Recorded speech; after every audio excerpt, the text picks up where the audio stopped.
This Bible Ministry exhibition gives us an opportunity to learn more about its growth and brings to us the greetings of our Chinese brothers and sisters.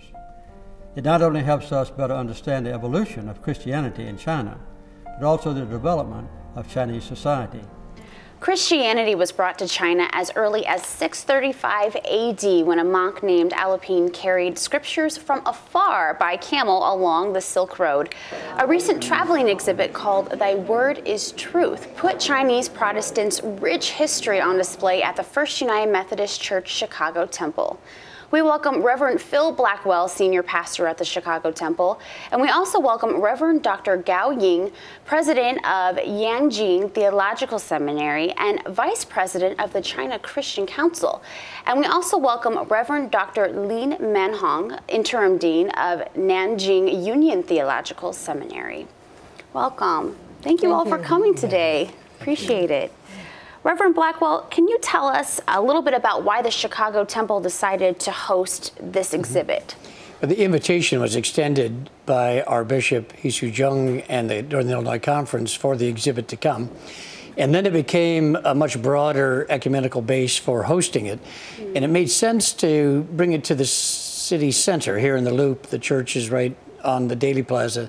And it seemed that if we could bring the exhibit to the city, that it might encourage some people who are downtown either shopping or working to see the exhibit, as well as busloads of church people coming in and a congregation that would be in place over the weekend. So it seemed to be both a good place for the exhibit, but we also hoped it was an interesting place for the exhibitors, the delegation from China, that they might enjoy being in the middle of the city for a week. Reverend Gao, this exhibit traces 1,500 some years of Christian history. Why do you think it's important for Americans to learn about Chinese Christianity? Well, there are two reasons. We want American people to be aware about. First, there is connection between the history of the church in China and Christianity in the world. And the second, we want American people to hear the message that the Chinese church doesn't only have the long history, but also has been flourishing, growing rapidly. We are very thankful to God. Reverend Lin, can you tell us a few highlights for you about this exhibit? Oh, yeah, well, the whole exhibit is, I think it's very Chinese because we use the color of red. It's a very Chinese. And also, I think it's a very good exhibition. And lots of people came to see the exhibition. And we display, the Bibles from the ancient time, like 19th century up to the present. So, and also we have like many precious pieces of Christian arts. And yesterday, a group of kids came to the exhibition, and they were so fascinated at the micro carving on small pieces of ivory. So they used the magnifier to see, and each of them say, "Oh, how cool!" And then they line up a long queue to wait just to see that piece of thing. So I think those are a few points of highlights. Yeah. So when you were growing up, how did Christianity work in your household?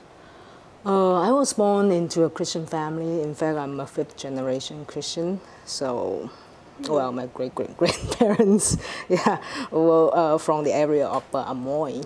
So I think missionaries of American Reformed Church, brought the gospel there. So, and the gospel just, was passed forward generation by generation, and to me. And for me, myself, I think at the age of 7, I told my mother I wanted to be a preacher in the future, because at that time it was just during the Cultural Revolution and no churches were open in China. But we have home gatherings in my home. So, and then my mother was very excited, said, "Wow, good girl." No, that's great. Reverend Gao, what about you? How did Christianity weave its way into your life? Unlike my colleagues here from Christian families, I'm from a non-Christian family. My parents, they were party members, and I had not knowing about Christianity before coming to the church. in 1980, when the church reopened after the Cultural Revolution, a friend of mine whose father was a pastor in the church in Beijing brought me to the church for the first time.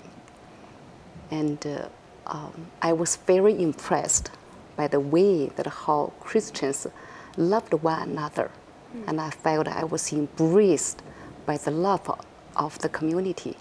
So since then, I could not stop going to the church every Sunday. And in the same year, I was baptized. And then I felt a call to go to God's ministry. And the next year, I went to Nanjing Seminary and I became the seminarian. Reverend Blackwell, these women have quite interesting stories. What have you learned through hosting Thy Word is Truth exhibit about Chinese Christianity? It's interesting to see how the role of missionaries from other parts of the world played in 19th century China, bringing the texts to the culture in a way. It's also interesting to see the Bibles themselves, and just to be reminded that the Word of God is not to be confused with the words on the page, and that there's a multitude of languages that can be used to translate the Word of God. And then there's always the issue in our culture of the kind of haughtiness that says, well, the United States is a Christian nation, as if there's something necessarily connected between the American culture and the biblical word. So when you begin to see the Bible in a multitude of cultures, it really it helps to put us in perspective that no, we're not a Christian culture. We are whatever we are as a political culture, but that the church based upon the Word of God is a culture unto itself. Now, both of you are women in leadership positions and also in the church and in the educational setting. And I'm wondering, what is it like to be a female leader in the Chinese Christian church? Well, I think it's fine. Yeah, it's pretty good. Yeah, but of course, you know, just like everybody else, we have our own challenges. But in fact, well, in China, the women pastors take like 1/3 of the total number of the pastors in China. So the rate is pretty high, and women can do a lot of things as men do. So yeah, I think I'm comfortable being a women pastor and women professor teaching at the seminary. Yeah, female pastors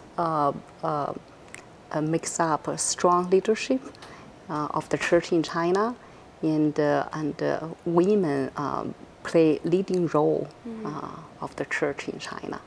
And for example, in Beijing, there is 50% of female pastors who are senior pastors, and in our church in Beijing. So so women pastors are empowering. And there are always more women applicants to the seminary than men. And also, women do better job in the entrance examination.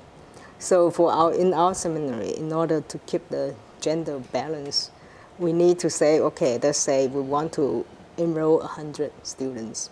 And maybe, you know, the top 50 are all women, probably. So we can only okay, we'll take the first 30 women, and then we'll start to get men to come in. So, yeah, so that's the situation. Yeah, that situation applies to quite a number of seminaries in China, including my seminary in Beijing. We have more female students than men, and they got a higher course. That's quite impressive. Thank you so much for sharing that. Well, Reverend Blackwell, Reverend Gao, and Reverend Lin, thank you so much for sharing your stories and telling us a little bit more about Thy Word is Truth exhibit. I'm Leanne Noland for Different Drummers and the Greater Chicago Broadcast Ministries. Keep the faith.